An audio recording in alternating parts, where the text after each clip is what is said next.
मंगलाचरण करेंगे। आप सभी भगवान जी के चरणों को ध्यान करते हुए ध्यान से श्रवण कीजिएगा, और जिनको मंगलाचरण आता है वो मेरे साथ साथ दोहरा सकते हैं।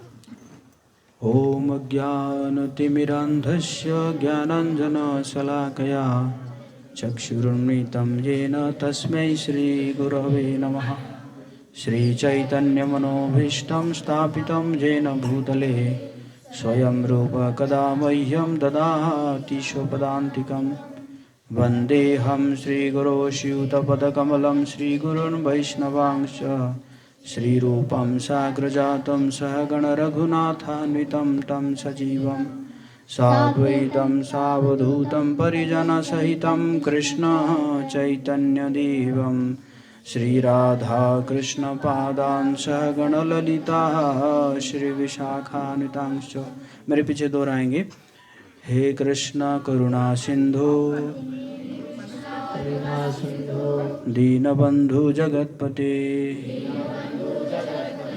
गोपेश गोपिका कांत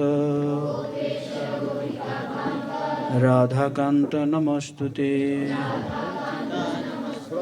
तप्त कांचन गौरांगी राधे वृंदावनेश्वरी वृषभानुसुते देवी प्रणमामि हरिप्रिये। वाञ्छाकल्पतरुभ्यश्च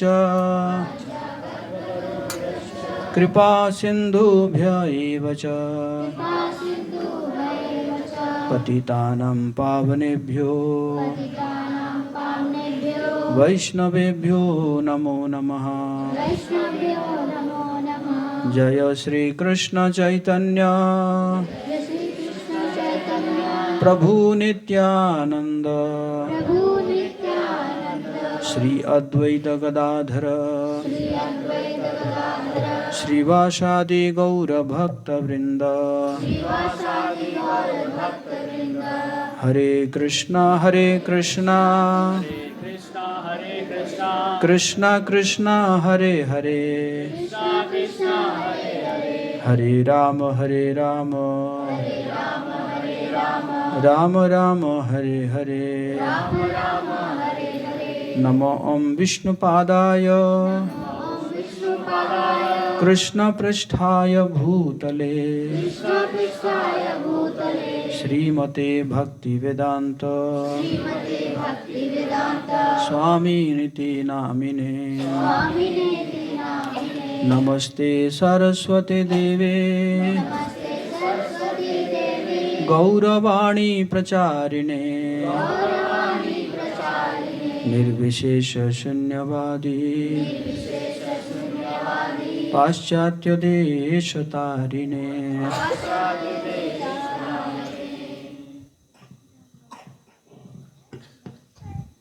मूकं करोति वाचालं पंगुं लंघयति गिरिं यत्कृपातमहं वन्दे श्रीगुरुनिरतारिणे श्रीचैतन्येश्वरं परमानन्दमाधवम्। हरे कृष्णा। सबको मेरी आवाज आ रही है?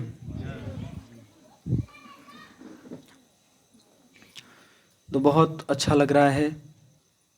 पिछली बार भी मैं आया था ऐसे ही, ये पूरा भरा हुआ था और आज भी भरा हुआ है।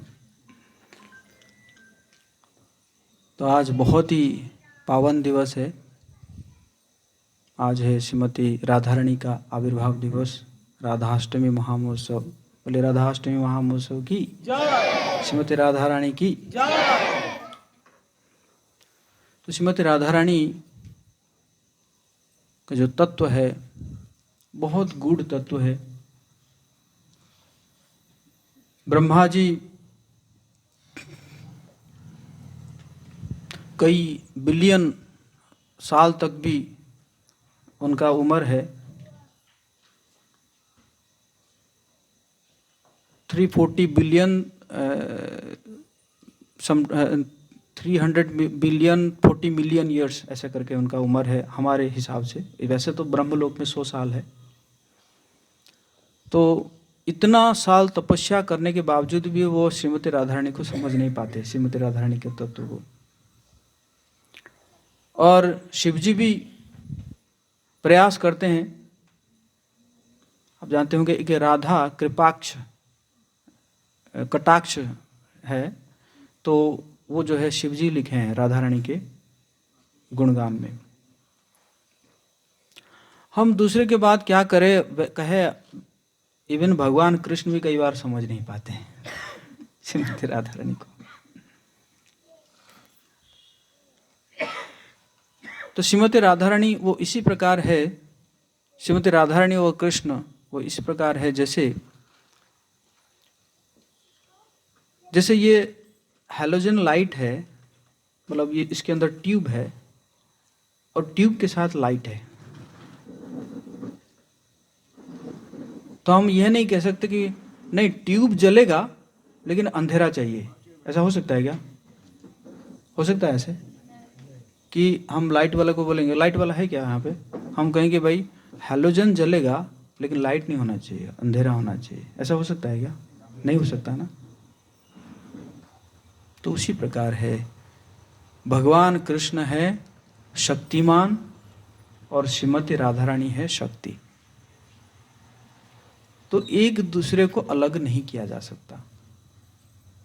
जिस प्रकार ये हैलोजन ट्यूब से इसका लाइट को हम अलग नहीं कर सकते।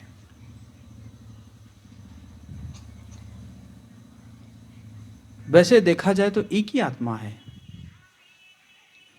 कृष्ण और राधा रानी दोनों एक ही आत्मा है, बस दो तनु है, दो शरीर है, लिए हैं आनंद देने के लिए, आनंद लेने के लिए।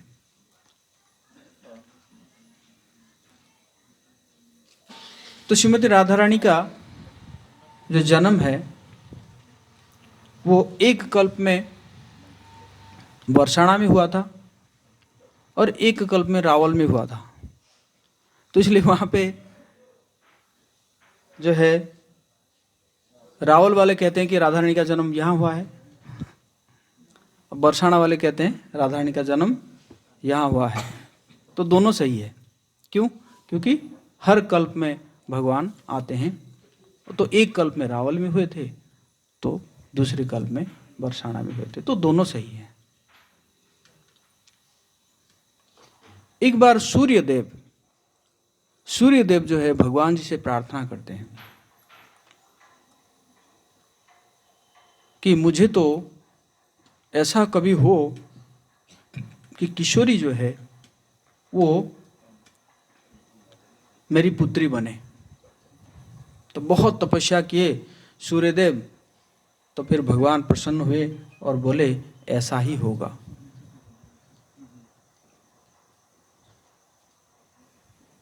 तो एक जब भगवान इस धाम में आ रहे थे लीला करने के लिए, तो श्रीमती राधा रानी जो है गोलक वृंदावन में बड़ी दुखी हो गई कि आप जाएंगे तो मैं कैसे रहूंगी यहाँ पे। तो भगवान ने कहा आप भी चलो। नहीं, जहाँ पे गोवर्धन नहीं है, जहाँ पे यमुना नहीं है,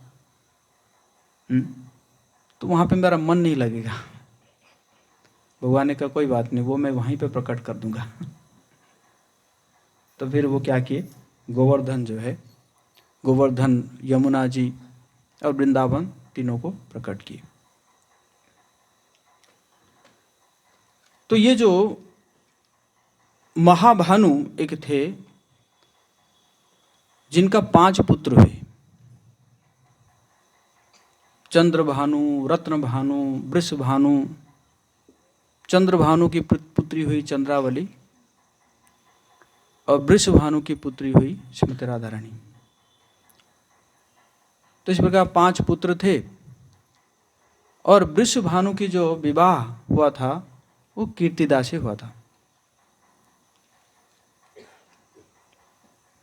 तो आगे जाके महाभानु अगले पीढ़ी में वृषभानु को राजा बना दिए। वैसे गर्ग संहिता के अनुसार ये जो वृषभानु है, नंद है, उपनंद है, ये गायों के हिसाब से उपाधि दिया जाता है। जैसे जिसके घर में 9 लाख गायें गोमाता होंगी उनको नंद कहा जाता है। जिसके घर में 5 लाख गौ माता होती हैं उनको उपनंद कहा जाता है। तो उसी हिसाब से गर्ग संहिता के हिसाब से गर्ग मुनि कहते हैं कि क्योंकि वृषभानु के पास 50 लाख गाय गोमाता थी, इसलिए उनका जो उपाधि उनको दिया गया था वृषभानु। जो भी है, तो वृषभानु और कीर्तिदा, लेकिन बहुत दिनों तो कोई संतान नहीं हुए, बहुत दिनों तो कोई संतान नहीं हुई। तो कीर्तिदा ने कहा महाराज आप जाइए, कात्यायनी देवी को आप क्या कीजिए कि कात्यायनी देवी के प्रश्न जो है तपस्या कीजिए, और तपस्या कीजिए ताकि हमें कोई संतान तो प्राप्त हो। तो वृषभानु जाते हैं, कात्यायनी देवी को प्रसन्न करने के लिए बहुत तपस्या करते हैं, और कात्यायनी प्रकट हो जाती है।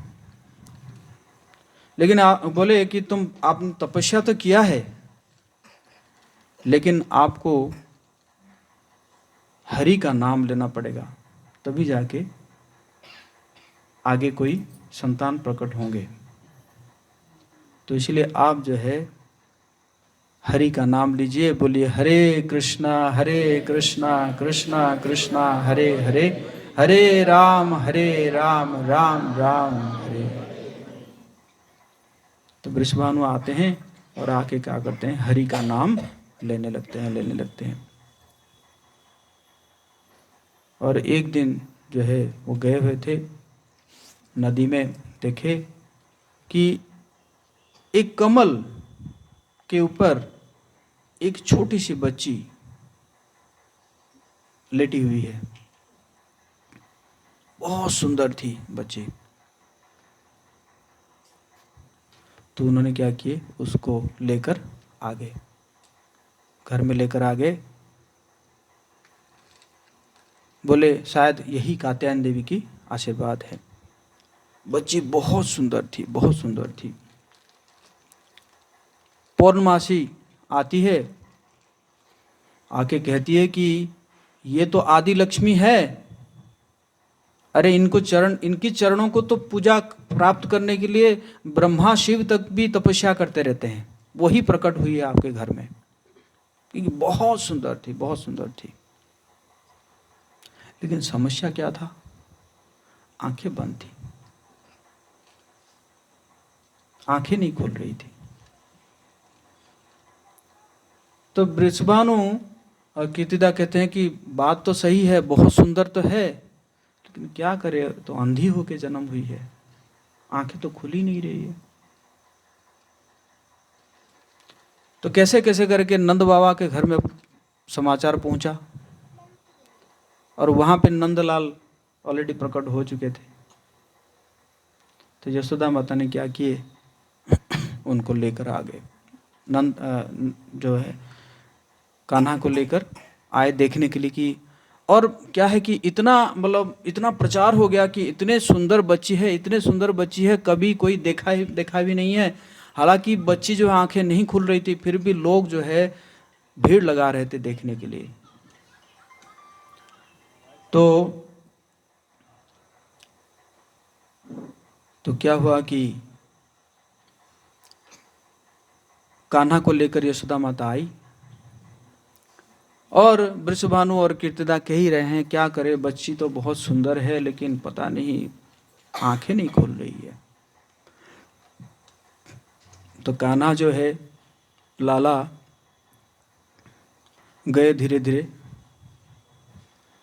गए, वो पालकी के पास गए, क्या बोलते हैं इसको, पालकी बोलते हैं ना, पालना। तो उसमें गए, और जाके जैसे ही अपने छोटे छोटे हाथों से उनको छू लिए, तो तुरंत श्रीमती राधा रानी आंखें खोल देती है। बोले श्रीमती राधा रानी की।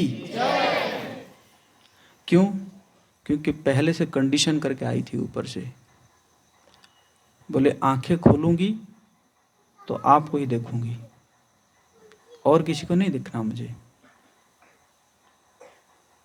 पहले तो कही कि मैं नहीं जाऊंगी, मैं इतने बहुत सारे पुरुष होंगे वहां पे, मैं बिल्कुल और कोई पुरुष को देखना नहीं चाहती हूँ। तो भगवान ने कहा कोई बात नहीं, ऐसा है कि आप जहां पर भी देखोगे, हरि बोल। चार्जिंग पहले लगाना चाहिए था ना। हरे कृष्णा।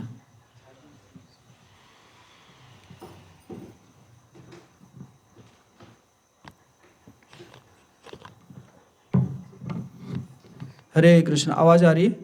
इसको ऊपर उठा दो, इधर इधर बैठो।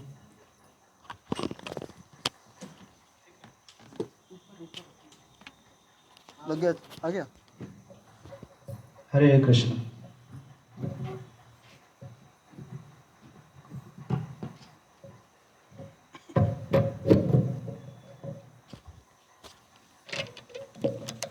हरे कृष्ण। तो पहले से ही वो, तो भगवान ने कहा कि तुम जहां पे भी देखोगे सब जगह में मुझे ही देखोगे, चाहे पानी हो, पेड़ हो, पौधा हो, जो जहां पे भी देखोगे हमेशा तुम मुझे ही देखोगे। तो राधा ने कहा वो तो बात तो ठीक है, लेकिन देखो मैं आंखें खोलूंगी तो कोई बिल्डिंग मुझे नहीं देखना है, मैं खोलूंगी तो आपको ही देखूंगी। नहीं कोई बात नहीं। और इसी प्रकार श्रीमती राधा रानी ने आंखें खोल दी और श्याम सुंदर जी का दर्शन हो गया। बोले राधा श्याम सुंदर की। तो इसी प्रकार श्रीमती राधा रानी जो है भगवान कृष्ण के साथ इस प्रकार लीला चलता है। तो आगे जाके कई बार चर्चा आता है कि भाई ये जो श्रीमती राधा रानी जो है, इनका चर्चा तो श्रीमद् भागवतम जैसे महान ग्रंथ में नहीं है। क्या कारण है? कई बार कई जो है जो ग्रंथाकार या दार्शनिक जो है वो कहते हैं कि शायद श्रीमती राधा रानी जो है एक काल्पनिक चरित्र है, क्योंकि नहीं है, वर्णन ही नहीं, श्रीमद् भागवतम में वर्णन नहीं है। तो क्यों नहीं वर्णन है? क्योंकि जो श्रीमद् भागवतम कौन किनको सुना रहे थे? सुखदेव गोस्वामी परीक्षित महाराज जी को सुना रहे थे। तो ये जो सुखदेव गोस्वामी है ये राधा रानी के तोता है, शुक। राधा रानी के दो तोता थे, एक शुक और एक सारी। तो जो शुक है वो तोता है श्रीमती राधा रानी के। और कई बार आप भी देखे होंगे, कोई फोटो आप देखें, श्रीमती राधा रानी जो है वो एक ऐसे वो है तोता यहाँ पे है और दाहिने हाथ से अनाज खिला रही है। कभी आप देखे होंगे, एक आध कोई देखे होंगे। तो एक बार क्या हुआ था कि वो थोड़ा उड़ उड़ के आ गया था और एक जगह में बैठ गया जहाँ पे भगवान बैठे हुए थे, भगवान कृष्ण बैठे हुए थे। तो कुछ समय के बाद विलाप करने लगा, ओह मैं अपनी स्वामिनी राधा को छोड़ के कहाँ आ गया मैं। तो भगवान जो है बहुत प्रसन्न होते हैं,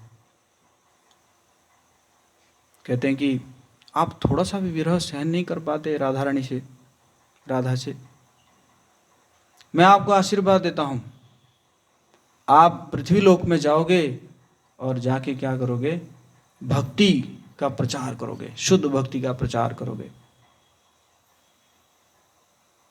तो सुखदेव गोस्वामी जो है उनको भगवान भेज देते हैं और सुखदेव गोस्वामी आके क्या करते हैं, महर्षि व्यासदेव जी के महर्षि व्यासदेव जी के जो पत्नी है वो जो है उनके मुंह से घुस जाती है, घुस के फिर उनके गर्भ से 16 साल रहते हैं उनके गर्भ में। फिर उसके बाद फिर सुखदेव गोस्वामी के रूप में प्रकट होते हैं और उसके बाद फिर परीक्षित महाराज जी को ये कथा सुनाते हैं। तो सुखदेव गोस्वामी जो है वो गोपियाँ और श्रीमती राधा रानी से इतना विरह महसूस करते थे, ऐसा कहा जाता है कि वो किसी भी गोपी का नाम नहीं लिए महाभारत सॉरी जो श्रीमद् भागवतम में। देखें आप, कोई भी गोपी का नाम लिए, ना ललिता ना विशाखा, श्रीमती राधा रानी का कोई भी गोपी का नाम नहीं लिए। क्यों नहीं लिए? सिर्फ एक ही गोपी का नाम लिए हैं जिनका नाम है यशोदा, और बाकी किसी का नाम नहीं लिए। क्योंकि कहते हैं अगर वो श्रीमती राधा रानी का नाम ले लेते तो 6 महीने तक वो अचेत हो जाते, मतलब 6 महीने वो भाव में चले जाते। अब परीक्षित महाराज जी के पास कितना दिन था? 7 दिन था, है कि नहीं? परीक्षित महाराज जो है पूरा शरणागत है सुखदेव गोस्वामी के प्रति कि आप जो है बस 7 दिन मेरे पास है, मेरा मृत्यु आने वाला है सर्पदंशन से, और आप जो भी मृत्यु के सन्निकट व्यक्ति को जो करना चाहिए आप बताइए। और उस समय में सुखदेव गोस्वामी राधा रानी का नाम लेके अगर चले जाते भाव में तो क्या होता? फिर परीक्षित महाराज और किसी का शरण लेने जाते क्या? तो इसी कारण जो है उन्होंने सुखदेव गोस्वामी कोई भी गोपी का नाम नहीं लिए, ना श्रीमती राधा रानी का नाम लिए। फिर भी एक जगह में वो लेते हैं, इनडायरेक्टली लेते हैं, रासलीला के समय में। रासलीला में क्या होता है कि गोपियां आते हैं, मैं तो नाम तो बोलूंगा फिर भी आप कहेंगे बाप रे बाप इतना गोपी कहाँ से आए। आप बताइए, जब जिसके घर में 50 लाख गाय हैं तो कितने सेवक होंगे?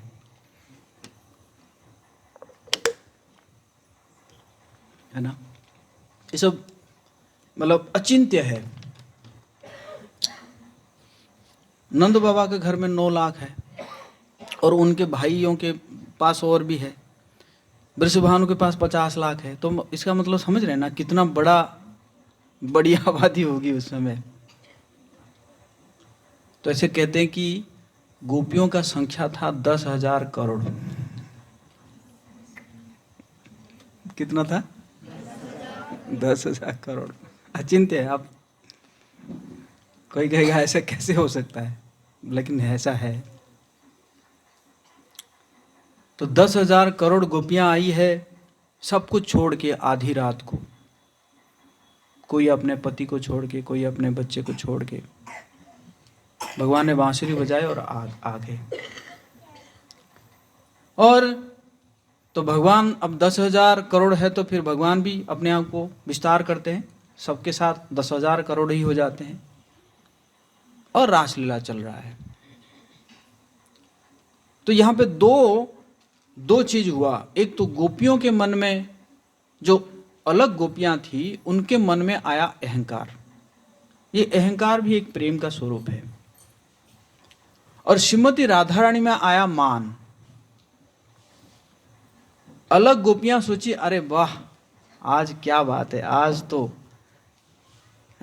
तो जो है मधुसूदन हमारे साथ ही है, गोविंद हमारे साथ ही है।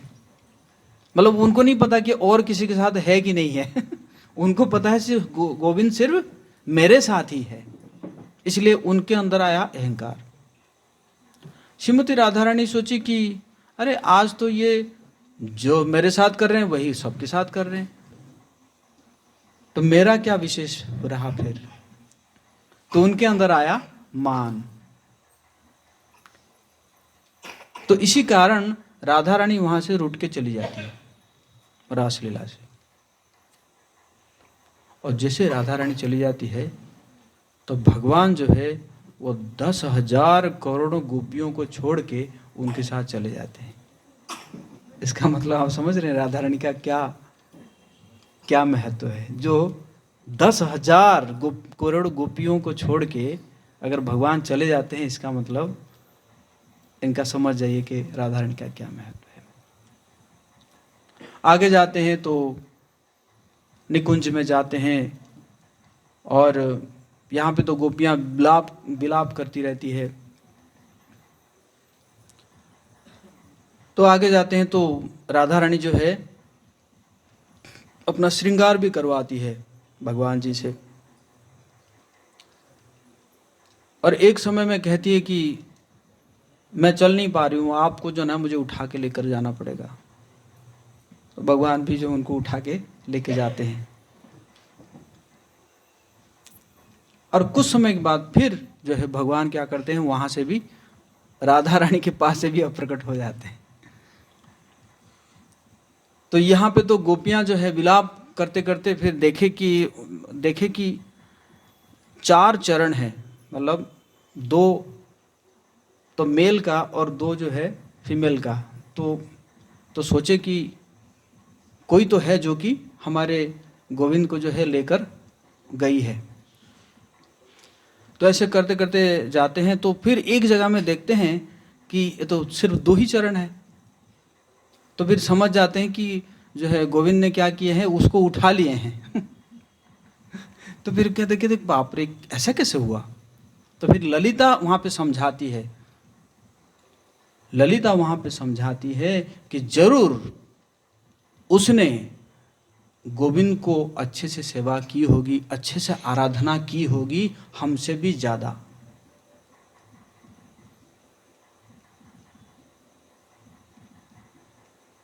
तो फिर जाके पहुंचते हैं, तो फिर देखते हैं राधा रानी भी वहां पे रो रही है। तो सब मिलके जो है फिर गोपी गीत गाते हैं। जानते हैं आप लोग कितने लोग गोपी गीत के बारे में जानते हैं? कोई नहीं जानता।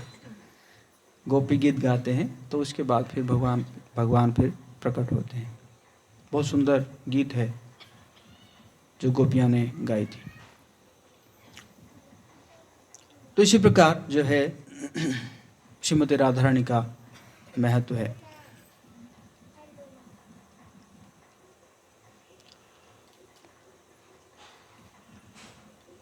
जयदेव गोस्वामी उन्होंने जो अपना गीत गोविंद लिख रहे थे, गीत गोविंद में मतलब उन्होंने जो भगवान जी का लीलाओं को जैसे देख रहे थे, कृष्ण और राधा रानी का जो भी लीलाओं को देख रहे थे, तो उसी प्रकार वो लिख रहे थे जयदेव गोस्वामी। तो एक बार उन्होंने देखा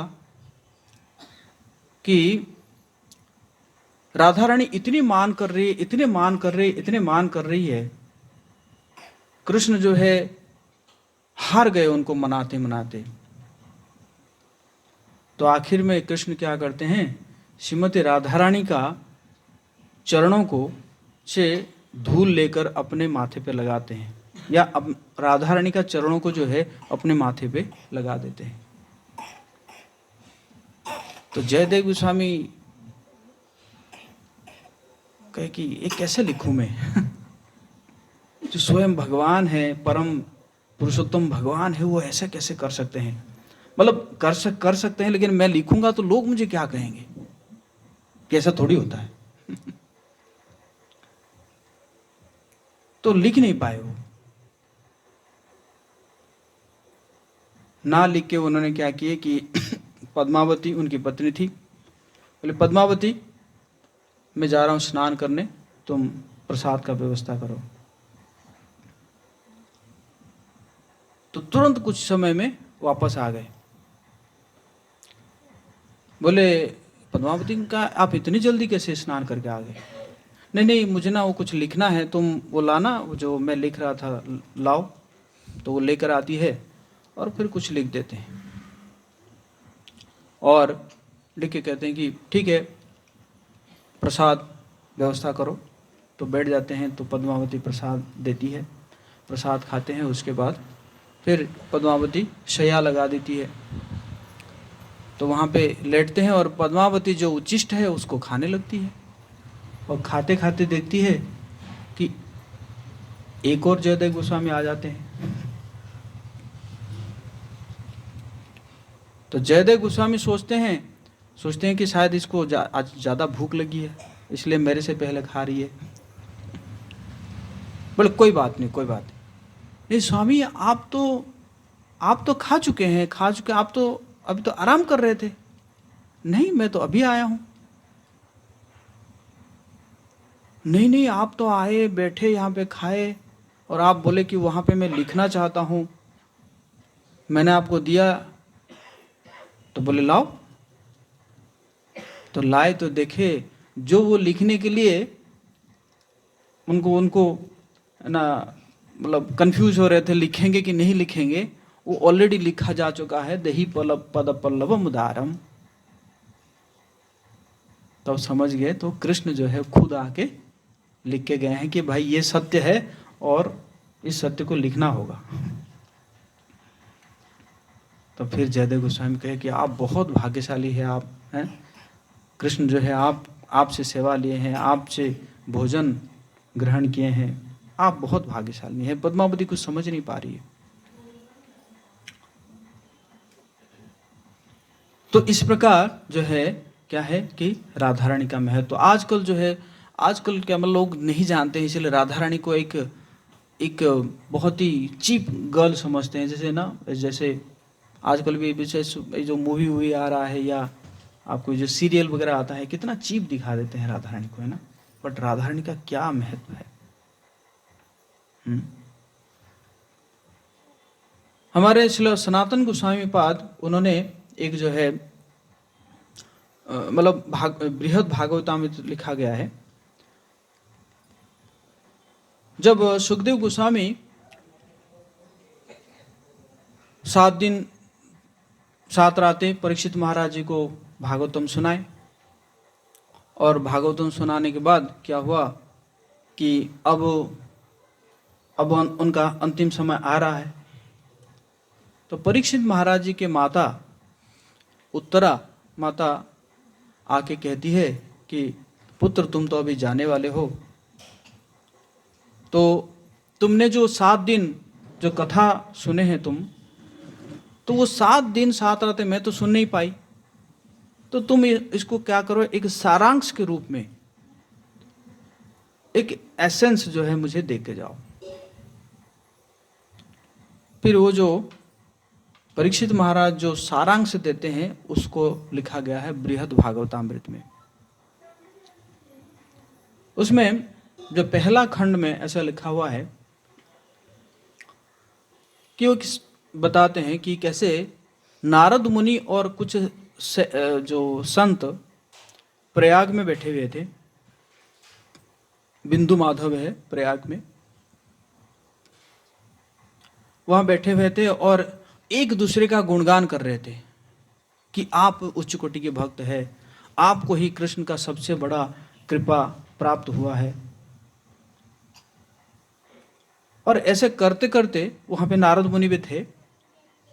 करते करते उन लोगों ने देखे कि एक बहुत बड़ा एक सुंदर ब्राह्मण आए और वो आके अपने मिट्टी में एक सिंहासन बनाए और उस सिंहासन में उन्होंने शालिग्राम शिला को स्थापित किया। और शालिग्राम शिला को स्थापित करके उन्होंने बहुत अच्छा सा पूजा अर्चना किए, भोग बनाए और सब कुछ अकेले कर रहे थे। भगवान जी का नाम भी ले रहे थे, नाच भी रहे थे, कीर्तन भी कर रहे थे, आरती भी कर रहे थे, सब कुछ कर रहे थे। और अंत में उन्होंने बढ़िया प्रसाद खुद भोग बनाए, भोग लगाए शालिग्राम शिला को, और जितने भी ये साधु संत थे सबको खिलाए। तो ये जो साधु संत जो है वो नारद मुनि भी मान गए कि यही है सबसे बड़ा भक्त भगवान जी के। तो नारद मुनि जाके कहे आज दर्शन हो गया, आज ये सबसे ब्रह्मांड में पूरे जगत में सबसे बड़ा भक्त आप ही है जिनको कृष्ण का इतना बड़ा कृपा प्राप्त हुआ है। उनका नहीं नहीं नहीं नहीं, मैं तो भक्त हूं ही नहीं। उन्होंने फिर दक्षिण भारत में एक राजा का नाम बताया कि वो जो है वो बहुत बड़े भक्त है। उन्होंने तो पूरे जो राज्य को जो है उन्होंने भक्तिमय कर दिया है। मैं क्या, मैं तो छोटा सा शालिग्राम को पूजा करता हूं। आप वहां पे जाके देखिए। तो नारद मुनि का बड़ा इच्छा हुआ कि चलिए देखते हैं। तो नारद मुनि गए। सही में वो राज्य में जब घुसे तो देखे कि बहुत राज्य में कोने कोने में आवाज आ रहा है। और ऐसे करते करते जब जाके राजा से मिले और जाके देखे भी सही में राजा जो है बहुत ऐश्वर्य से भगवान जी की सेवा कर रहे हैं, भोग लग रहा है, बहुत अलंकार पहनाया गया है भगवान जी को, बहुत सुंदर, ऐसा लग रहा है कि जैसे जीवंत भगवान है वहां पे। तो नारद मुनि बड़े प्रसन्न हुए और जाके कहे कि आप ही सबसे बड़े भक्त है, जिनका मेरा दर्शन हो रहा है आपको, तो आप ही सबसे बड़े भगवान जी के भक्त हैं। वो राजा ने कहा नहीं नहीं, मैं कहाँ कुछ सेवा कर पा रहा हूं, मैं तो एक मूर्ति की पूजा कर रहा हूं, है तो विग्रह, लेकिन इंद्र ज्यादा भाग्यशाली है, क्योंकि इंद्र क्या कर रहे हैं, साक्षात भगवान जी की सेवा कर रहे हैं रोज। क्योंकि इंद्र के छोटे भाई कौन है, वामन भगवान, और वामन भगवान स्वर्ग में रहते हैं, तो वो भाग्यशाली है। तो फिर जाके पहुंचते हैं, नारद मुनि पहुंच जाते हैं इंद्र के पास, और इंद्र के पास जाके पहुंचते हैं, देखते भी सही में इंद्र जो है बहुत ही प्रेम से जो है वामन भगवान जी का पूजा करते हैं, अर्चना करते हैं, आरती करते हैं, भोग लगाते हैं, और वामन भगवान जो है मुस्कुराते हैं। तो उसके बाद फिर वामन भगवान फिर वहां से चले जाते हैं कुछ देर के लिए। तो फिर नारद मुनि जो है इंद्र को कहते हैं कि वाह, आप बड़े भाग्यशाली है, भगवान जी का साक्षात आप सेवा कर रहे हैं, तो आप जो है बहुत भाग्यशाली है, और आप भी मुझे लगता है कि सबसे बड़ा भक्त तो आप ही है। इंद्र ने कहा कहाँ मैं भक्त हूँ, आपको नहीं पता मैं भगवान जी के लीला में कितना विघ्न डाला है। अरे मैं तो भगवान जी के जो भक्त है उन सबको मारने चला था, इतना बारिश कराया, इतने बारिश कराया, मतलब उन्होंने मेरी पूजा नहीं किए थे, और इसी कारण मैंने इतना बारिश करवाया कि वो वृंदावन का नामो निशाना में मिटा देना चाहता था। सारे गौओं को भी मारना चाहता था मैं, तो मैं कहां से भक्त हूं। और तो और भगवान आए और पारिजात का जो है पेड़ लेकर जा रहे थे यहां से नंदन कानन से, उसमें भी मैंने विघ्न डाल दिया, उनके साथ लड़ाई करने लग गया, तो मैं कहां भक्त हूं। मेरे से तो उच्च कोटि के भक्त जो है कौन है, ब्रह्मा जी है। तो नारद मुनि फिर जाते हैं कहाँ, ब्रह्मलोक में, ब्रह्मा जी के पास जाते हैं और देखते हैं कि ब्रह्मा जी जो है वहां पे जो विश्वरूप भगवान जी का जो विश्वरूप का जो है वहां पे वो सेवा करते हैं। तो फिर नारद मुनि पहुंचते हैं और उनको भी यही कहते हैं कि आप जो है बहुत उच्च कोटि के भक्त हैं, मैं जान गया कि आप ही सबसे बड़े भक्त हैं। ब्रह्मा जी ने कहा मैं भक्त हूं,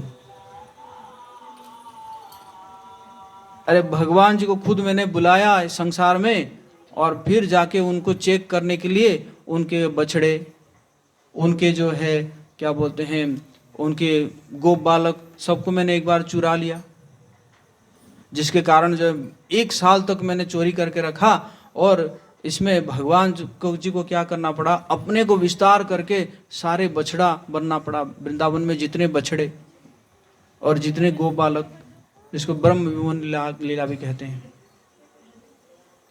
और इसी कारण भगवान भी जो है मेरे ऊपर अप्रसन्न हो गए हैं। क्यों, इंद्र लीला में इंद्र जो ने किया था उसमें भगवान ऊपर से तो क्रोधित थे, लेकिन अंदर से बड़ा प्रसन्न थे भगवान। क्यों, क्योंकि इंद्र के कारण ही भगवान अपने प्रेमियों के साथ 7 दिन 7 रातें एक ही छत के नीचे रह पाए, गोवर्धन के नीचे रह पाए। बोले गिरिराज गोवर्धन की। तो ऐसा मौका भगवान जी को कभी मिलता नहीं है, सारे प्रेमियों के साथ 7 दिन 7 रातें। लेकिन यहां पे क्या हुआ, ब्रह्मा जी ने उल्टा चोरी कर लिया, मतलब ब्रह्मा जी ने अलग कर दिया। इंद्र के कारण तो सब मिल गए, लेकिन ब्रह्मा जी ने क्या किया, अलग कर दिया, इसलिए भगवान प्रसन्न नहीं थे। तो फिर ब्रह्मा जी ने कहा मैं कहाँ हूं, बल्कि शिव जी है। क्यों, क्योंकि हमेशा वो भगवान जी का नाम लेते रहते हैं, नाम लेते रहते हैं। तो आप वहां जाइए, शिव जी के पास जाइए, वो सबसे भगवान जी के भक्त है। बड़े भक्त हैं। तो नारद मुनि जाके पहुंच गए शिव जी के पास और जाके ऐसे कहने लगे कि आप ही सबसे बड़े भक्त हैं भगवान जी के। शिव जी तो पहले क्रोधित हो गए। शिव जी ने कहा आपको नहीं पता है, मैं बहुत भगवान जी को बहुत परेशान करता हूँ, क्योंकि मेरे भक्त जो है ना, मेरे भक्त सब उल्टा सीधा काम करते रहते हैं और भगवान जी को जो है वो कई लीला करना पड़ता है। जैसे रावण है, मेरा ही भक्त था, है कि नहीं।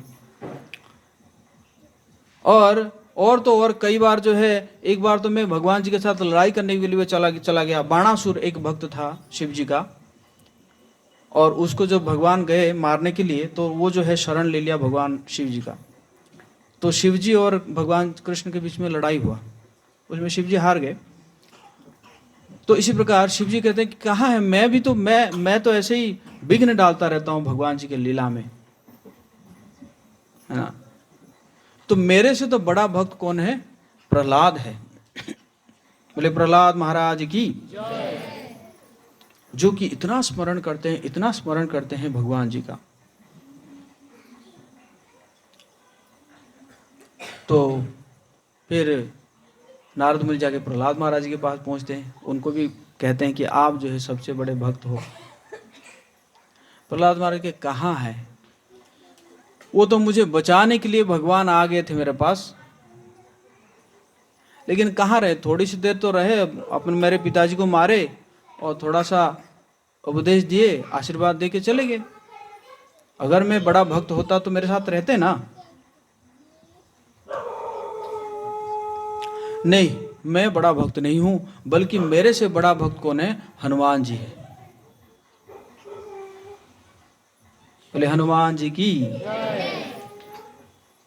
जो कि निरंतर भगवान जी का स्मरण करते रहते हैं, नाम लेते रहते हैं, और भगवान जी को भी उन्होंने क्या किए, सेवा किए है। मैं कहाँ सेवा किया हूँ, प्रहलाद महाराज कहते माँ मैं कहाँ सेवा किया हूँ, बस एक बार बस माला पहनाया था मैंने, लेकिन सेवा तो हनुमान जी ने किया है ना। तो नारद मुनि फिर जाके पहुंच गए हनुमान जी के पास।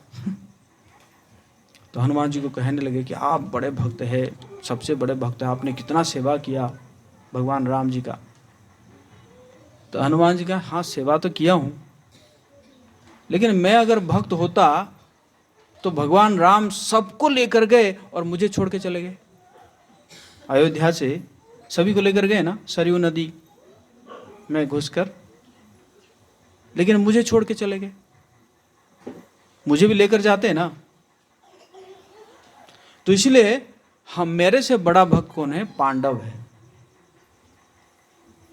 जो कि इतना विघ्न होता है, इतना विघ्न होता है। बच्चों को थोड़ा शांत करो।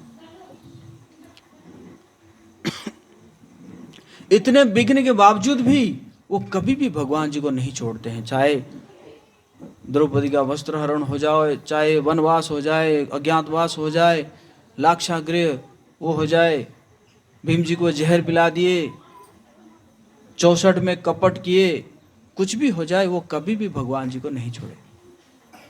तो मेरे से बड़ा भक्त कौन है, पांडव है, जिनको जो है हमेशा भगवान सुरक्षा रक्षा करते रहते हैं।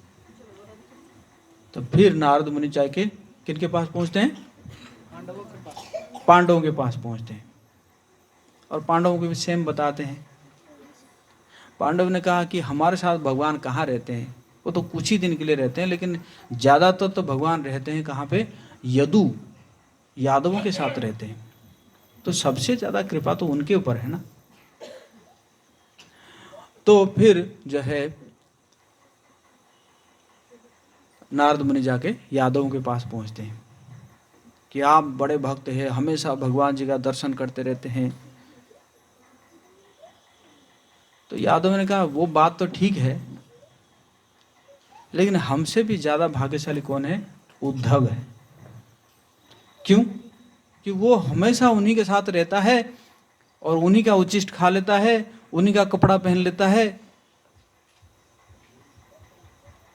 और रात को सोता भी है तो उन्हीं का चरण को छाती में रख के सो जाता है।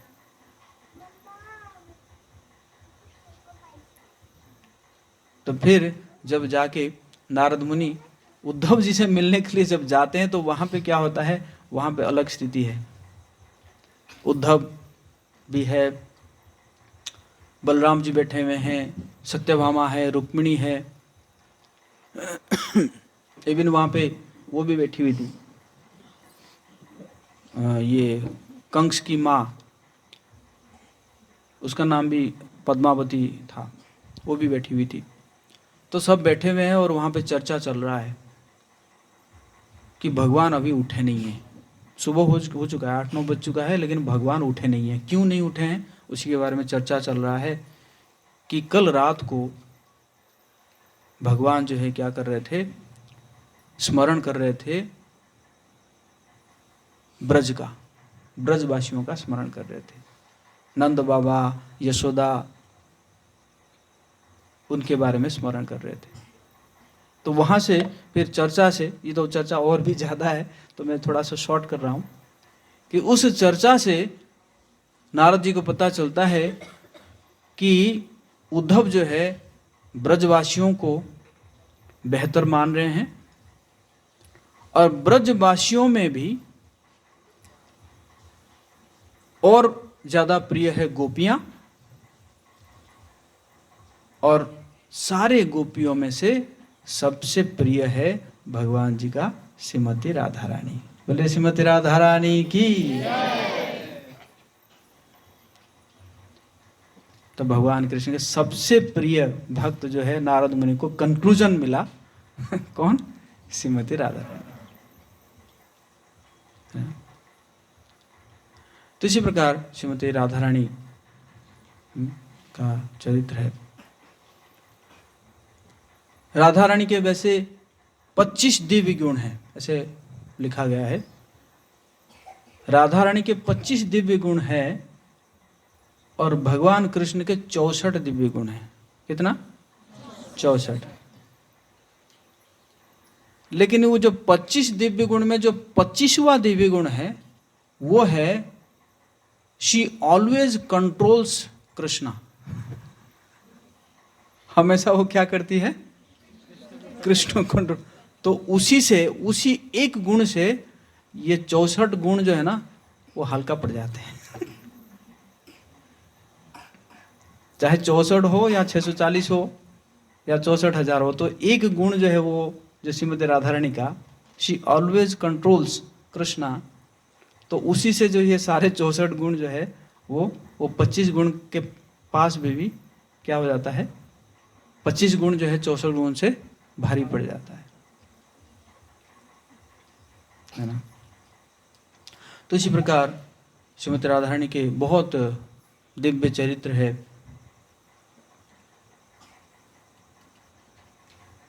तो कई बार प्रश्न उठता है कि कई लोग प्रश्न करते हैं कि रुक्मिणी कृष्ण क्यों नहीं रखा जाता है, से राधा कृष्ण ही क्यों रखा जाता है, जबकि रुक्मिणी तो पटरानियों में मुख्य रानी थी।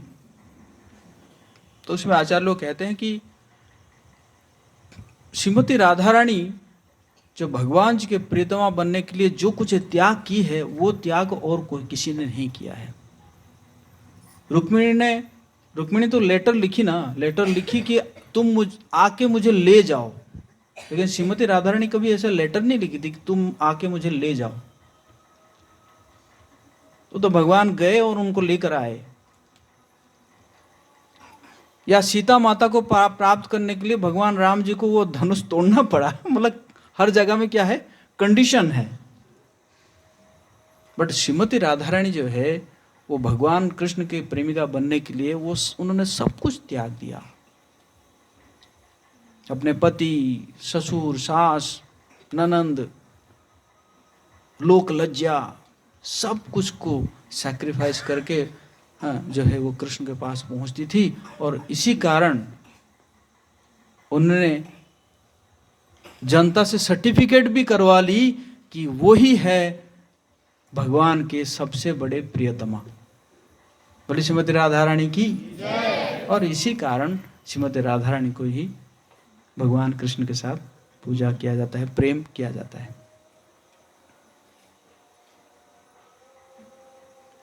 तो इसी प्रकार जो है, और करुणा, भगवान तो कंडीशन लगाते हैं, है कि नहीं? सर्वधर्मान परित्यज्य मामेकं शरणं व्रज अहम त्वां सर्व पापेभ्यो मोक्षयिष्यामि मा शुचः। सभी धर्म को त्याग करके मेरे शरण में आओगे तभी मैं क्या करूंगा? तो मैं सभी पापों से मुक्त करूंगा, है कि नहीं? लेकिन श्रीमती राधारानी ऐसे नहीं है। इसलिए श्रीमती राधारानी को सबसे दयालु माना गया है, सबसे करुणा, मतलब कूट कूट कर करुणा भरा हुआ है।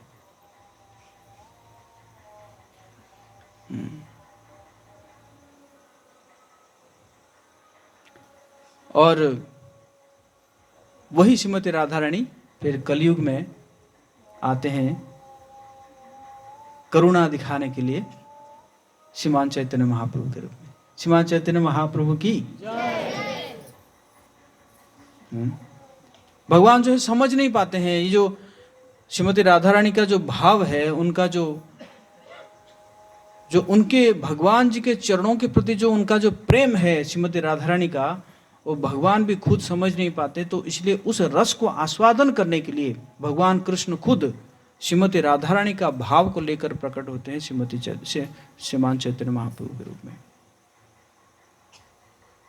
चैतन्य मंगल में इसके बारे में, इसमें बहुत सुंदर वर्णन है कि कैसे रुक्मिणी भगवान जी के चरणों के महिमाओं के बारे में जब चर्चा करती है तो भगवान जो है वो कहते हैं कि और बोलो और बोलो। मतलब भगवान भी कई बार जो है ना खुद भी आश्चर्य में पड़ जाते हैं कि ये भक्त लोग मेरे चरणों के पीछे क्यों पड़े रहते हैं हमेशा। और आप देखे होंगे एक जो है पत्ते के ऊपर भगवान क्या करते हैं, अपने उंगली को चूसते रहते हैं अपने। देखें आप लोग, एक छोटा बालक के रूप में, क्योंकि सोचते हैं कि ये भक्त लोग मेरे चरणों के पीछे क्यों पड़े रहते हैं, मतलब क्या है मेरे चरणों में। तो उस समय रुक्मिणी कहती है कि ऐसा कैसा है ये संसार में, सब कुछ आपको पता है लेकिन आपके चरणों की महिमा आपको पता नहीं है। और ये आप तभी समझ पाएंगे जब आप अपने हृदय में राधा भाव को विकसित करेंगे, तभी जाके आप इन चरणों की महिमाओं को समझ पाएंगे। तो फिर भगवान जी के अंदर वो इच्छा होती है, वो लोभ आता है कि मैं भी अपने चरणों का रस को आस्वादन करना चाहता हूं। फिर वो आते हैं श्रीमान चैतन्य महाप्रभु के रूप में, खुद की भक्ति करने के लिए आते हैं। और क्योंकि श्रीमती राधारानी का भाव को लेकर आए थे तो इसलिए वो क्या बन जाते हैं, महावदान्याय। मेरे पीछे दोहरा सकते हैं, नमो महावदान्याय कृष्ण प्रेम प्रदायते कृष्णाय कृष्ण चैतन्य नामने गौरत्विषे नमः। वही प्रयाग में श्रील रूप गोस्वामी पाद जब श्रीमान चैतन्य महाप्रभु को देखते हैं तो तुरंत उनके मुख से यह श्लोक निकल जाता है। तो हमारे आचार्य कहते हैं, जब रूप गोस्वामी पाद कहते हैं नमो महावदान्याय, आप जो है सबसे बड़े दानी है, तो श्रीमान चैतन्य महाप्रभु कहते हैं कहाँ दानी, मैं तो सन्यासी हूँ, मैं तो खुद भिक्षा करता हूँ, भिक्षा करके ही खाता हूँ, रोज मधुकरी करके खाता हूँ। महाप्रभु का ये कॉन्सेप्ट था कि आज का कुछ चीज कल तक नहीं रहना चाहिए। एक बार क्या हुआ कि उनके सेवक जो है ना थोड़ा कुछ ज्यादा भिक्षा करके ले आए थे। मतलब ज्यादा कुछ नहीं है, वो जो क्या बोलते हैं, जो टूथ पिकर होता है ना, जो दांत को वो करते हैं, वो थोड़ा ज्यादा स्टोर कर लिए थे। महाप्रभु ने कहा ये इतना क्यों, कल के लिए। महाप्रभु डांटने लगे, है ना, जो आज का है आज का है, कल के लिए तो फिर भगवान जी के ऊपर डिपेंडेंट होना चाहिए। है कि नहीं? तो महाप्रभु कह रहे हैं मैं तो भिक्षा करता हूं, मैं क्या दान कर सकता हूं। तो श्रील रूप गोस्वामी पाद कहते हैं कृष्ण प्रेम प्रदायते, आप क्या दान कर सकते हैं? कृष्ण प्रेम को प्रदान कर सकते हैं। तो श्रीमान चैतन्य महाप्रभु पूछते हैं, कहते हैं कृष्ण प्रेम तो सिर्फ कृष्ण ही दे सकते हैं ना। तो फिर रूप गोस्वामी पाद कहते हैं, कृष्णायो कृष्ण चैतन्य, वही कृष्ण क्या बने हैं? कृष्ण चैतन्य बने। बोलते श्री कृष्ण चैतन्य महाप्रभु की जय। तो फिर महाप्रभु कहते हैं कि तो कृष्ण तो सांवले है, कृष्ण तो सांवले है, वो तो मेघ वर्ण के है। तो रूप गोस्वामी कहते हैं, पाद कहते हैं, नामने गौर तुषे नमो। हाँ वो सांवले हैं, लेकिन इस बार क्या क्या रंग ग्रहण किए हैं? गौरा, गोरा रंग ग्रहण किए हैं। भगवान जो है कोई रंग को ग्रहण कर सकते, हम लोग नहीं है कि हम लोग जो है कि रंग को ग्रहण कर पाएंगे, लेकिन भगवान जो है रंग को ग्रहण करते हैं। हम तो अपने कर्मों के हिसाब से रंग लेकर आते हैं, है कि नहीं? लेकिन भगवान जो है वो कर्म के अधीन नहीं है। तो इसी प्रकार श्रीमती राधा रानी जो है वो करुणा से भरी हुई है, और श्रीमती राधा रानी से हम प्रार्थना करेंगे कि कैसे हम भी जो है उन्हीं के पद चिन्ह पर चलकर हम भी कृष्ण भावनामृत में आगे बढ़े। हमारे आचार्य लोग कहते हैं, जो विष्णु के भक्त होते हैं वो वार्ष्णेय कहलाते हैं, जो कृष्ण के भक्त हैं वो कार्ष्णेय कहलाते हैं, और जो राधा रानी के भक्त हैं वो गौड़ीय कहलाते हैं। और हम सब क्या है? गौड़ीय वैष्णव है ना। और हमारे श्रील प्रभुपाद जी जो संस्था का नाम रखे हैं, अंतरराष्ट्रीय कृष्ण भावनामृत संघ। तो कृष्ण भावनामृत जो सबसे ज्यादा कृष्ण भावनामृत कौन है? श्रीमती राधा रानी तो है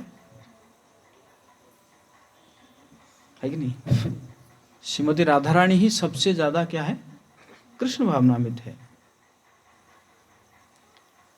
इसलिए हमारे प्रभुपाद जी भी जब जन्म हुए ना, तो जन्म हुए या बाद में जितने भी साधु आते थे उनके घर में, प्रभुपाद जी के पिताजी हमेशा बोलते थे कि इसको आशीर्वाद कीजिए, ये राधा रानी का भक्त बने। प्रभुपाद जी के पिताजी ऐसे बोलते थे जितने भी साधु संत आते थे। लोग पूछते हैं कि आप जो है राधे राधे क्यों नहीं लेते हैं नाम, आप हमेशा कृष्ण कृष्ण लेते हैं? तो हम कहते हैं क्योंकि हम राधा रानी के पार्टी के हैं। जो राधा रानी के पार्टी है, जैसे राधा रानी जो है वो अपना नाम थोड़ी लेगी, वो क्या नाम लेती है? कृष्ण कृष्ण लेती है। तो क्योंकि हम राधा रानी के पार्टी के हैं तो हम इसलिए कृष्ण कृष्ण नाम लेते हैं, और जो कृष्ण पार्टी के होंगे वो राधे राधे लेंगे। हम तो राधा रानी के फॉलोअर हैं। हम तो कृष्ण को इसीलिए पूजा करते हैं, इसीलिए प्रेम करते हैं, ताकि इससे राधा रानी प्रसन्न होती है। राधा रानी के कारण ही हम कृष्ण के भक्त बने। हमारे आराध्या जो है वो कौन है? श्रीमती राधा रानी। श्रीमती राधा रानी की राधाष्टमी